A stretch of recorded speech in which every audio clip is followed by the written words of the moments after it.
Call the meeting to order. Welcome everybody to the 2019 public hearing on our financial plan. I'll start off with the motion to excuse. Be it resolved that Councillor Hargrave be excused from the special meeting of council April 15, 2019 and the regular meeting of council for April 16, 2019 for medical reasons. Can somebody please move that? Councillor Suick, seconder. Councillor McDonald. All in favor? Carried. Be it resolved that the agenda for the April 15, 2019 meeting be accepted as presented. Sorry, please move that. Councillor McDonald, second by Councillor McGregor. All in favor? Carried. Be it resolved that the regular meeting of council be recessed to allow council to hold a public hearing to receive representations from any person who wished to make them in respect to the 2019 financial plan. So, Ms. Councillor McGregor moved it. Seconder, Councillor McDonald. All in favor? Carried. And that's it for now. You can take over, or you want me to just throw some highlights? You can throw some highlights. I'll just get myself ready to. So what we have is everybody's got a copy of the budget comparison sheet for 2019. On that, you'll see that for 2019's financial plan, we have for the third year in a row a balanced budget. There's an increase in expenditures, but there's also an increase in the income side of the ledger due to the increased funding from the federal and provincial governments. You'll see that there is a tax decrease for the rural of 4.2% and a tax increase to the village of 2.5%. So from that, I'll pass it on to Joni, our CAO, Joni Swidnicki, to do her presentation on the highlights. Okay, we'll take a minute and let this come up.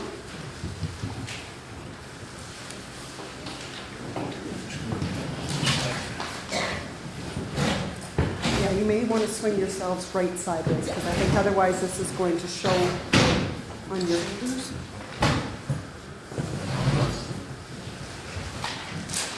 Does that look like it's starting to come? Okay.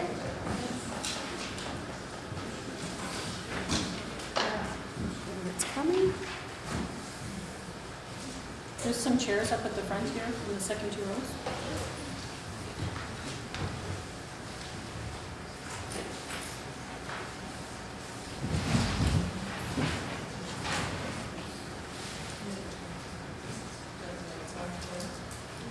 We will in just one sec.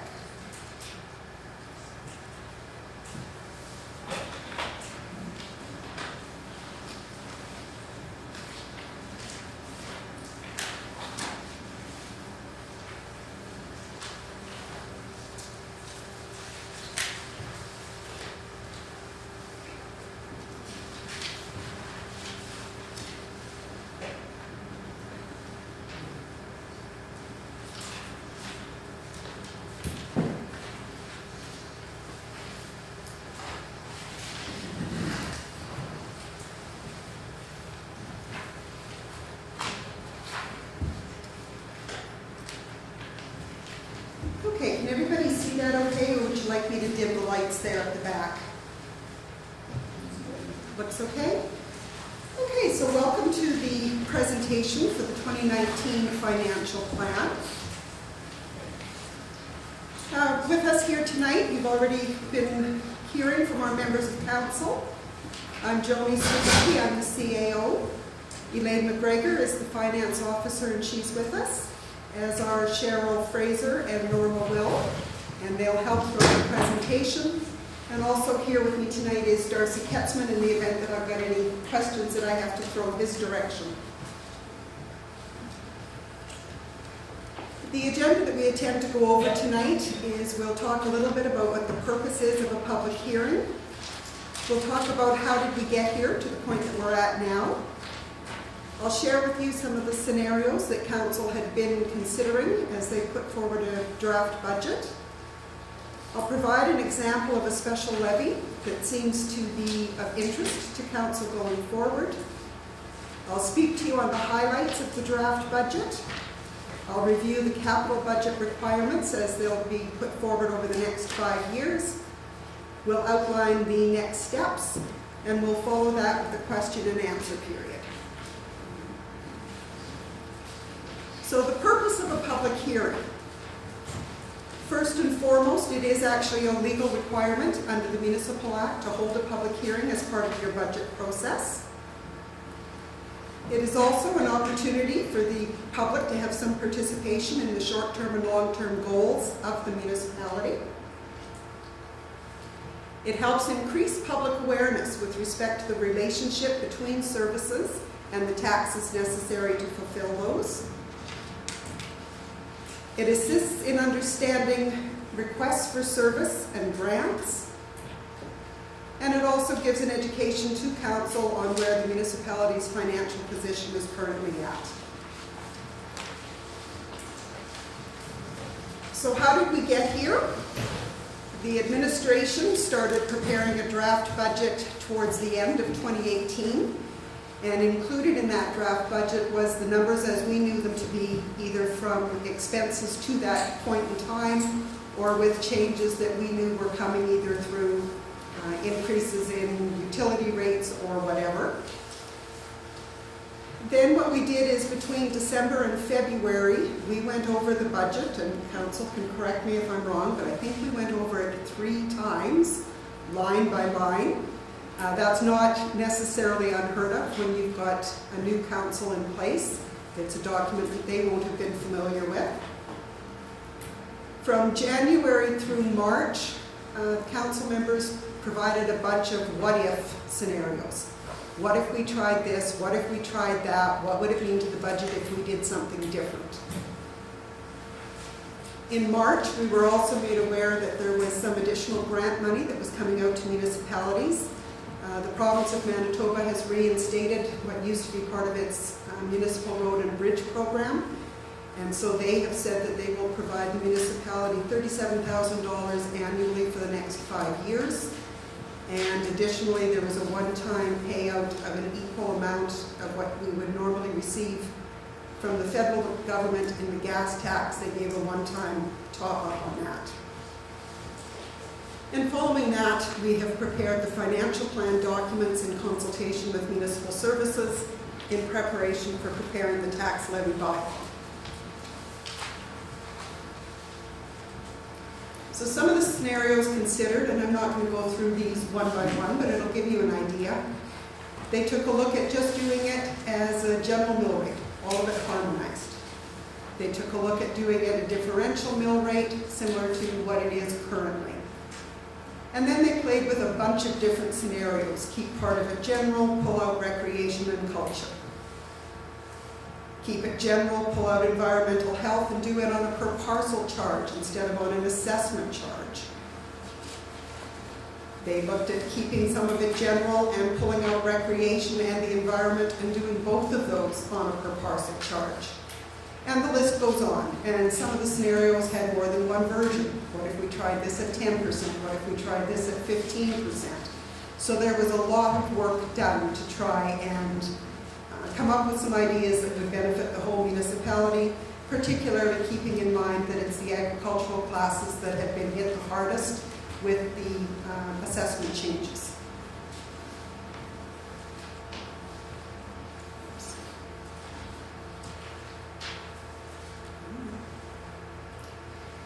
So one of the examples that really seemed to sit well with council as they were looking at it was doing a special levy.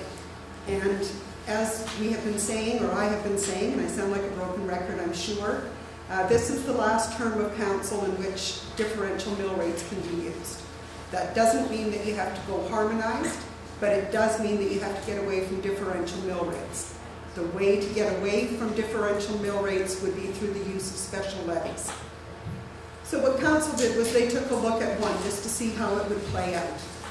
And what they looked at was taking the environmental health services and doing it on a per parcel rate, which again is different than by assessment, which is how taxation is usually born. And they looked at changing the amounts based on what class it was of your land. So in this instance, they were looking at class 30, which is your agricultural lands, and they were looking at it covering 15% of the environmental health services, so that's your waste transfer stations, covering 15% of the costs. The philosophy behind that was that bare agricultural land probably does not create the same amount of waste as what a residential or other class of property would. So keeping that in mind, again, it's an attempt to fix by taxation an issue that has resulted in the change of assessment, whereby Class 30 has gone up disproportionately to other classes of properties. So within our municipality, there are 1,665 parcels of land that could have special levies applied against them. Out of those, there are 803 that are your Class 30, your agricultural lands. So if you were using the numbers that have been proposed in the 2019 draft budget, what you would find is that the Class 30 properties would be paying $30.48 per parcel. Every other class would be paying $160.89 per parcel. And that is because of the fact that you're going to do the Class 30 at 15%.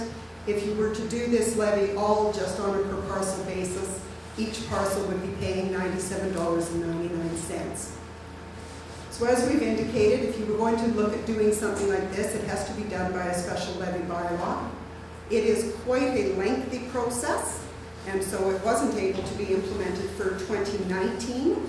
But if council gives the direction that this is something that they are interested in pursuing, we would certainly get started on it probably in the spring, early summer, to get started on it so that it could be in place for 2020. So some of the highlights on the draft budget, and our head of council has already spoken to this. The 2019 overall budget is slightly more than $2.5 million. That's an increase over the $2.3 million of 2018. However, the amount that is going to be levied by taxation is reduced. So it is $1.815 million versus $1.858 last year.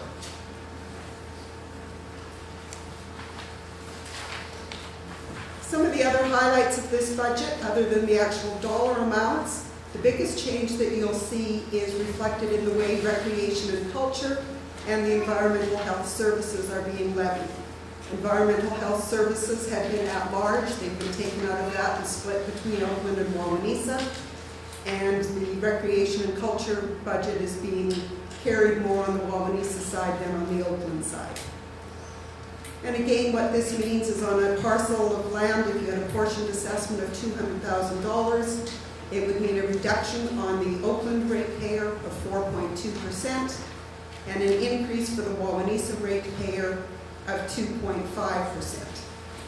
And now what I will do is, if you've got the color-coded budget document, if you can share with your neighbor, and if you also have a copy of the 2019 budget highlights, I'll kind of walk through those for you.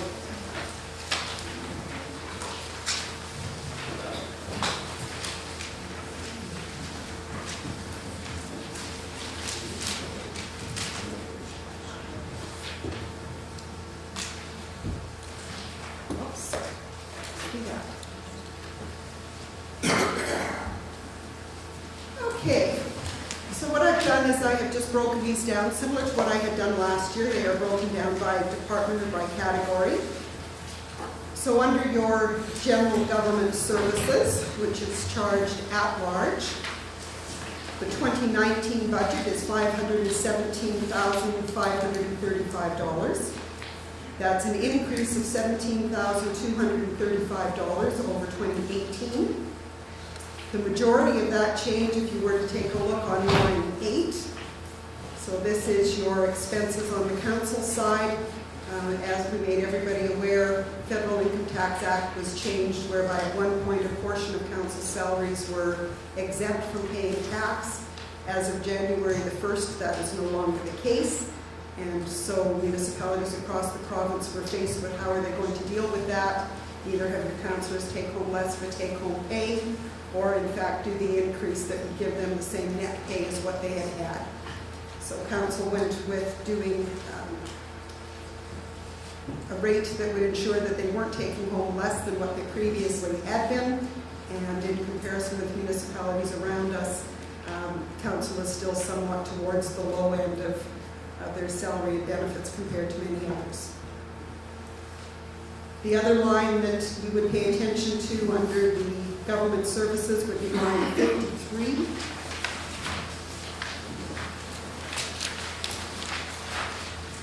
And what that line item shows is a decrease of $8,000. This is not a general election year, so the amount of the election project was reduced from $12,000 down to $4,000. The next category on the color-coded document is your protective services. Again, this is one that is charged at large. 2019 budget is $123,370. That is an increase of $16,630 over the last year. The biggest line item there in which you'll see a change is if you take a look at line 82, which is insurance charges. You'll see from what we had budgeted in 2018 to what the actuals were, it was quite an increase. And from what I understand from a presentation that took place in Brandon this week and in Winnipeg tomorrow, is that insurance is likely to continue to go up, particularly on the municipal side. So we may not have budgeted enough in there, but it's something that we'll keep an eye on.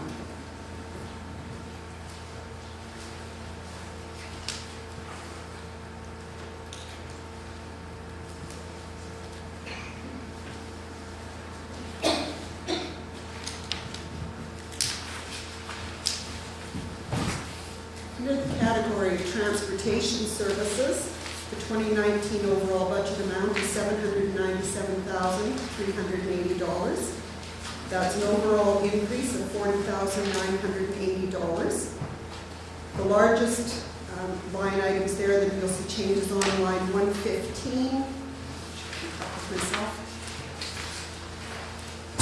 Line 115, there's an increase in $20,000 for gravel trucking. Line 116, there is an increase of $35,000 for road maintenance, and that's on the Wawanesa side. Line 119, and these you need to watch, there's a decrease of $15,000 in fuel. The reason for that is that we didn't spend as much in fuel in 2018 as what we had anticipated. We weren't full staff throughout the whole year, and we didn't have as many snowstorms. So what we had done was we had put the excess money into a payable against the 2019 budget. So please recognize that for an upcoming year, that amount will then go back up, because in fact, we do use that. It's just we didn't use it in 2018, and rather than re-tax you to put that same amount in, they put it forward as a payable. You will find the same thing on line 126, which is a decrease of $25,000. This is in Greater Blades. Two reasons for that. Again, we didn't have full staff, so we weren't out all of the time. But we also switched the type of blades that are being used, and it is now a carbide blade. They don't need to be replaced as often, so it wasn't costing as much. And again, because we had some money left in that budget item, we set it up as a payable. Going forward, you may find that that amount will have to increase again, but for this year it did not. And line 133 is an increase of $25,000, and that is for road maintenance in Oakland.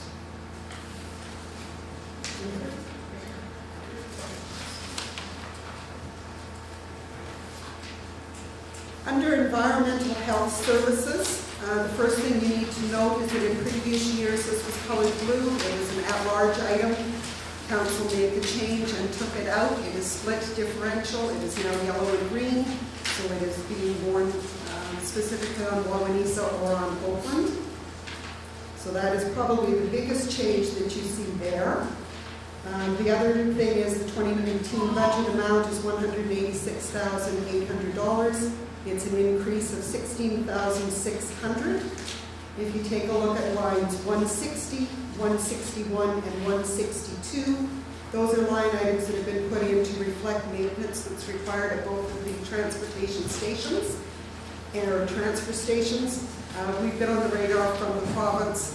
They have told us on a couple of occasions that there are things that we have to clean up or change. up until now, we didn't actually have a line item where we could track that, so this is a line item that specifically will allow us to show that we are making progress.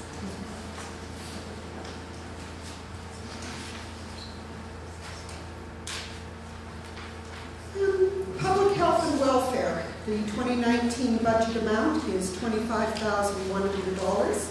That's an increase of $6,000. And if you take a look at line 177, which is the Handy Transit grant, when Handy Transit was provided, originally it had been provided to Glenboro, South Cypress, and Wawanesa. The funding model was done in 3 ways. When the amalgamations took place, there was never a refunding model to show that in fact now it was covering Oakland, Wawanesa, Glenboro, and South Cypress. So this funding model in fact takes that into consideration along with what their proposed 2019 budget was.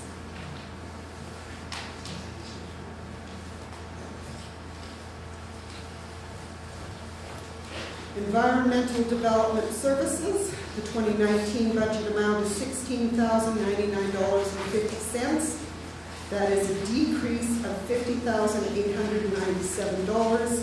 If you take a look at line 185, what you'll see is that the development plan has been substantially paid for. There's one more payment that had to come out in 2019, but the rest of it has been accounted for, so therefore that line item did not need to carry forward as it was.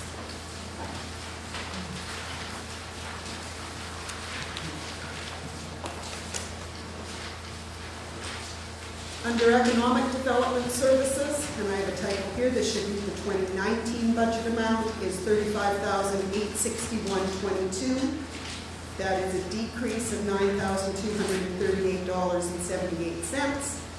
If you take a look at line 202, there is a decrease in the amount of that line item, and it's because chemical has been pre-purchased. And on line 205, the CDC has never gotten back up and running again, so we have in fact taken that line item out of our budget.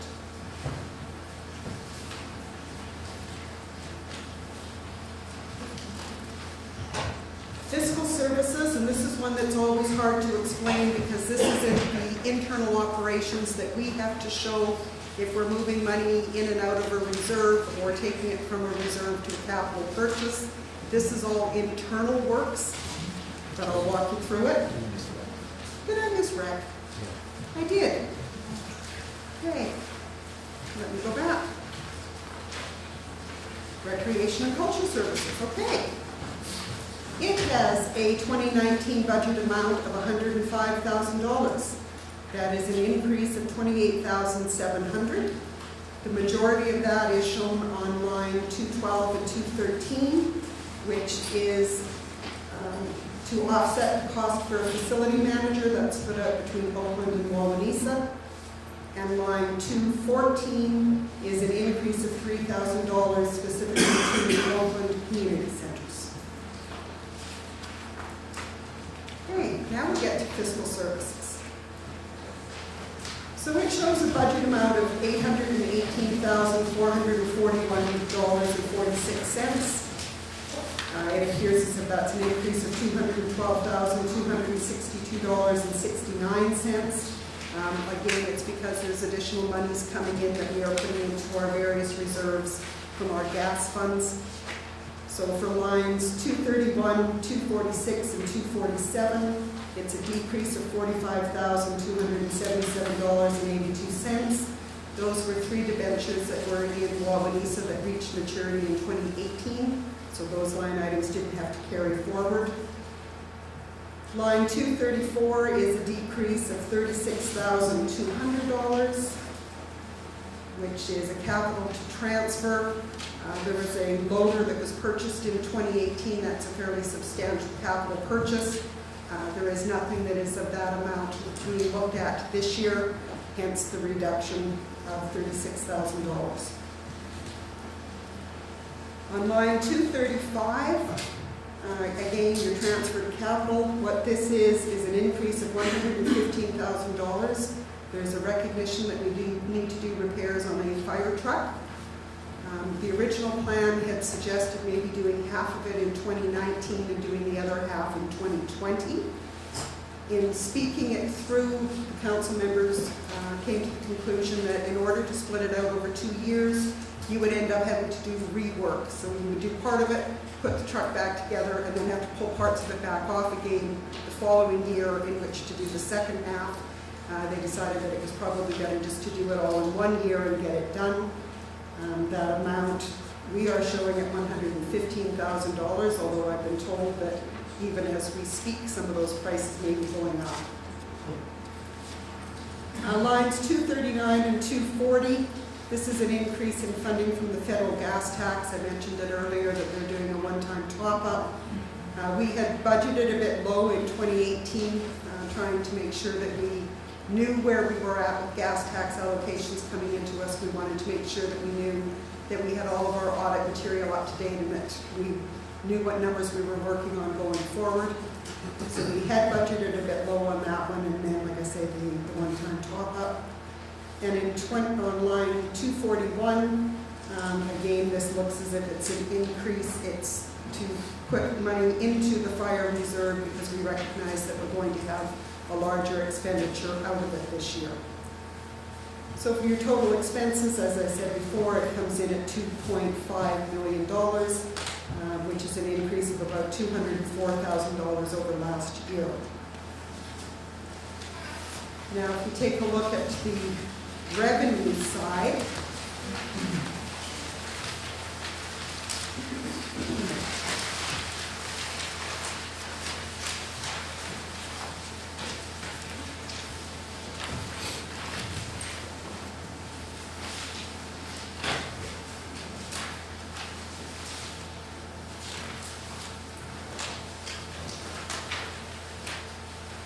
so the revenue that comes in from other revenues, so other than taxation, the 2019 budget amount is $613,065.47. That is an increase of $173,677.55. That can be accounted for mostly through the following line items. Line 286, this is a decrease of $5,000. And the discussion was had with council because water was free at one of the municipal wells and was charged for at the other. Council didn't think that made a whole lot of sense to them, and so they decided that either you need to charge it both or you need to have them both free. We don't have a lot of say over one of the other wells because we share it with an adjoining municipality who at this point in time has absolutely no interest in charging their residents for water. And so the determination was made that we will cease, if this budget passes, we will cease charging for bulk water that comes out of our well. So that's a reduction of revenue of about $5,000. Line 304 shows an increase of $41,566.47. Again, that is in an increase in provincial funding, and the province in moving towards a basket fund. They're no longer splitting out the VLT revenues, so as we go down, you'll see where that shows up as a zero. That's part and parcel of this new larger amount. Line 305 is an increase of $21,255. Again, that's in the provincial funding. The overall funding increase for the 5 years, as I mentioned, is $37,000.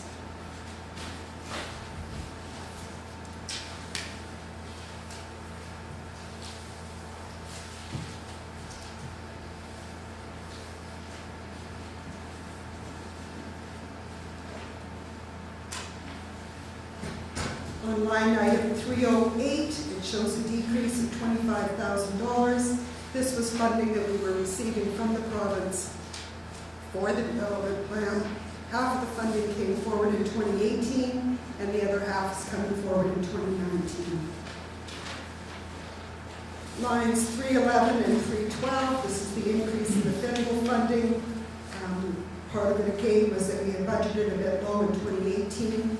We also have the additional $90-some in one-time funding. Line item 315 is transfer from the fire reserve. This is the $115,000 we were talking about for the fire truck. And line 316 shows a reduction in transfer to operating. We aren't doing as many capital purchases this go around, so that line item is reduced. So it shows your total tax levy of $1.815993.66, or an overall decrease of $42,318.36.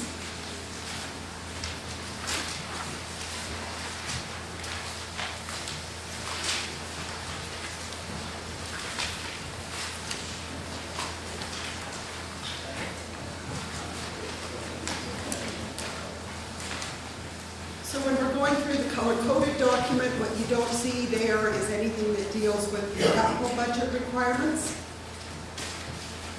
We are required with the tax levy bylaw to show a 5-year capital budget. Internally, we actually have a 10-year plan in place because 5 years simply doesn't give you enough time for the types of major purchases that we have to look at. So in our 2020 capital budget, we're looking at about $210,000. 2021 is about $320,000. 2022, and this one is interesting, it's $220,000, providing our fire chief is able to negotiate a really, really good price on replacing a fire truck from Shiloh, as they have to roll theirs over. If we aren't successful in being able to pick up one of those fire trucks, because fire trucks have to be replaced in a certain number of years, this could be a $480,000 capital budget, of which I'm telling you right now, we have not budgeted for the additional $260,000. So we're really going to hope that Dennis keeps a really good relationship going with Shiloh. The 2023 capital budget is $305,000. The 2024 capital budget is $250,000. And what I will note is that none of the items that are contained within those numbers have anything to do with replacing a shop or an office. And currently, the plan has been that if they're going to do that, it will come out of gas tax reserves.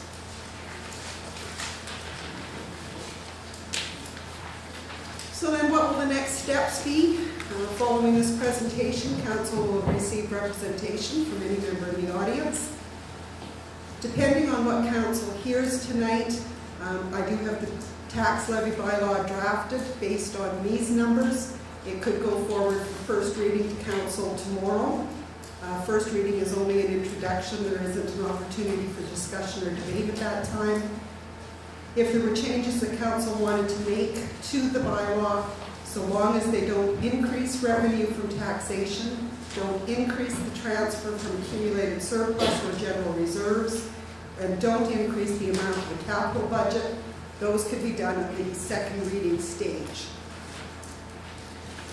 If at some point in time they decide that there are major changes that are required that would increase the amount of taxes or the amount of capital budget, etc., that means we have to go through the process of holding a second public hearing. And either way, there will have to be a special meeting of council held in order to adopt the bylaw prior to the May 15th deadline. And with that, I will open it up if council or anybody wants to make any concluding remarks. And if not, we can start receiving representation from the audience. Just before you do this.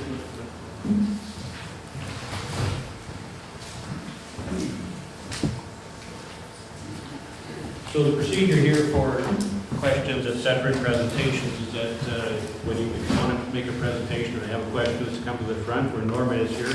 She has her microphone there. Just state your name, your address, including your land number, and you can then make your question or presentation accordingly.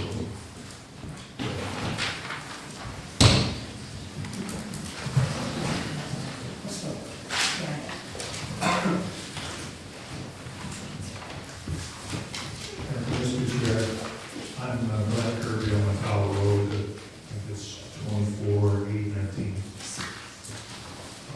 Thanks for the opportunity to present.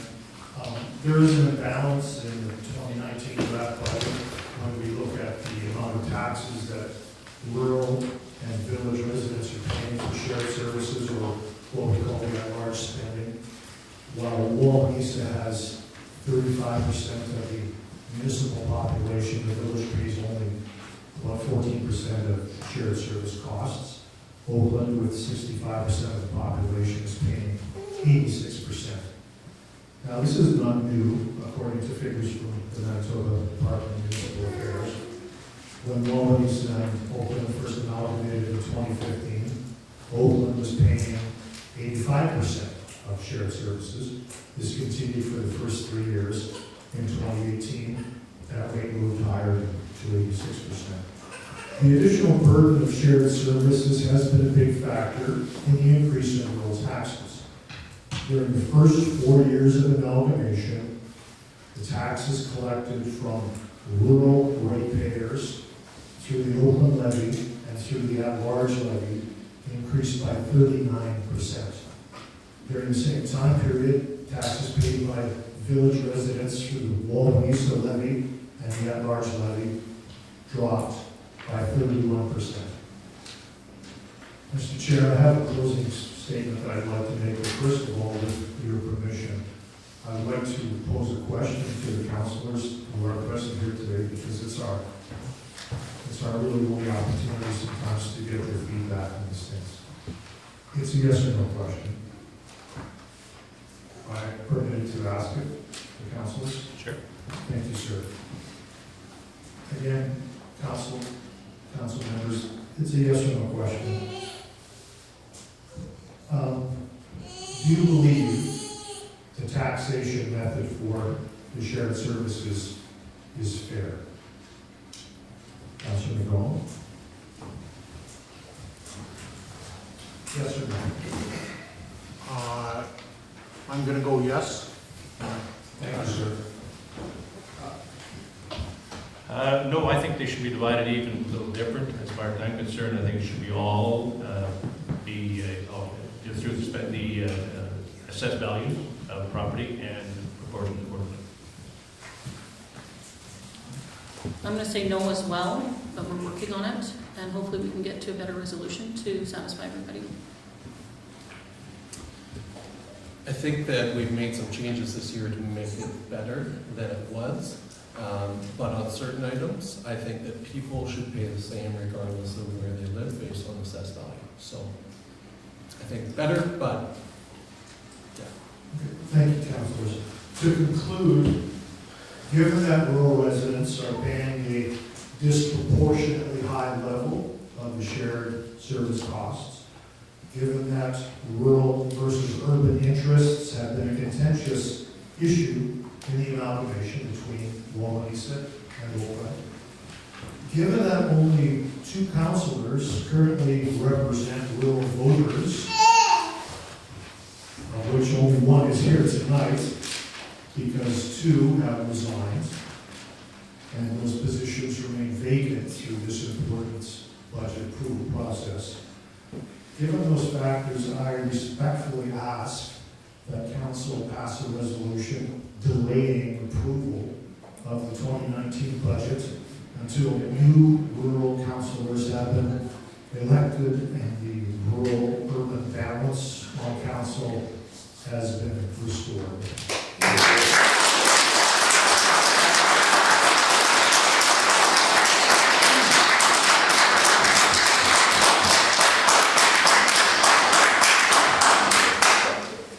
Thank you. Council will take that into consideration. I want to point out one thing. You said mentioned something about 86% from the rural ratepayers. That is an incorrect number. You should check those numbers out a little further before you start stating them if you want to. But you forgot to take into account class number 51 in the assessment, which is from the pipeline. Pipeline is not a rural ratepayer, and that is $55 million worth there. So that reduces that your numbers substantially. So you should look into that. Dave, would it be worth mentioning the deadline for budget? Well, we do have the deadline, May 15th, that was pointed out here. So, has to be done by May 15th. You can't really just fill election for May 15th. Well, that's council decision. Council can take that into consideration for the meeting. I just have one thing to add to that, if you don't mind. I know that council believes it has to submit its approved budget to the province by May 15th. In my discussions with the municipal affairs departments, that's simply a courtesy. Municipal affairs says it does not have any authority to approve or disapprove our budget. Council will take that into consideration. Thank you.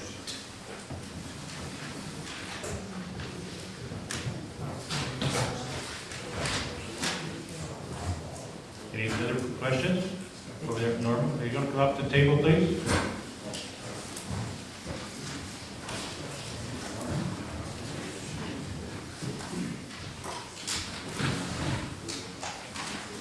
Mary Walker, I'm from a site 170 story, 31,819, southeast. I'm here to represent the rural residents of Oakland-Wawanesa. All of them? I have at least 100 names on my paper from the last 24 hours, and I will be getting more. I have been in talks with Jeff Wharton personally, face-to-face, and this is what he's asked me to do. Rural residents of the area of Oakland-Wawanesa request that all legitimate at-large costs be taxed based on population. Wawanesa represents 1/3 of the Oregon population, and as such, should pay 1/3 of at-large costs. The current taxation formula has Wawanesa contributing only 14% towards at-large costs, and places the majority of the tax burden on rural ratepayers. I know you're going to argue with me about the 14%, but I'm going to continue. All costs associated with the operation of the Wawanesa Waste Transfer Station should be paid by Wawanesa ratepayers. For the convenience of rural ratepayers wishing to use the Wawanesa Station, rural ratepayers would contribute $5,000 annually, similar to South Cyprus Municipality. All costs associated with the operation of the Wawanesa Satellite Office should be paid by Wawanesa ratepayers, including wages, building maintenance, taxes, utilities, etc. All costs associated with fire service and fire department should be paid on a 50-50 basis between Wawanesa and rural. The fire department, being located in Wawanesa, serves Wawanesa more effectively and allows for decreased insurance premiums, while rural pays higher insurance premiums and receives much less desirable services. Handyman service could be based on a per resident basis, providing the service becomes more accessible to rural. There are also budget lines that should not be at large, in particular 510, 200, 240, taxation on municipal properties. All costs associated with Wawanesa office, 520, 300, 116, fire hydrant rentals. With regard to recreation, the significant increases to rural contributions are excessive. Rural contributions to the Recreation Commission should remain at $5,500 and not increase to $10,500. Rural contribution to the Wawanesa rate should remain at the 217 level up to $10,000 and not be increased at $16,000. The number of rural residents utilizing the Wawanesa facility is extremely low, as the vast majority seek closer recreation in Souris and Brandon. And this comes to you from the rural residents, and as I said, I do have over 100 signatures, and we'll have more. Thank you. Linda, would I be able to get a copy?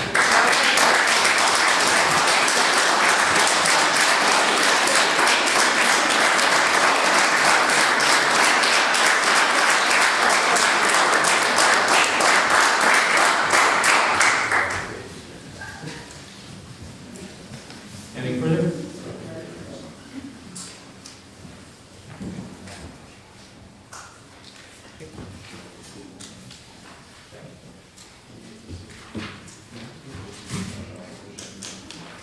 Whereas all representatives in regard to the 2019 financial plan have been dealt with, therefore be resolved that the public hearing be concluded and the council resumes its normal order of business.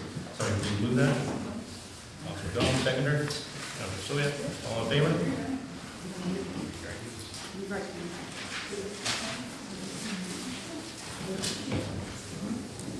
So is that all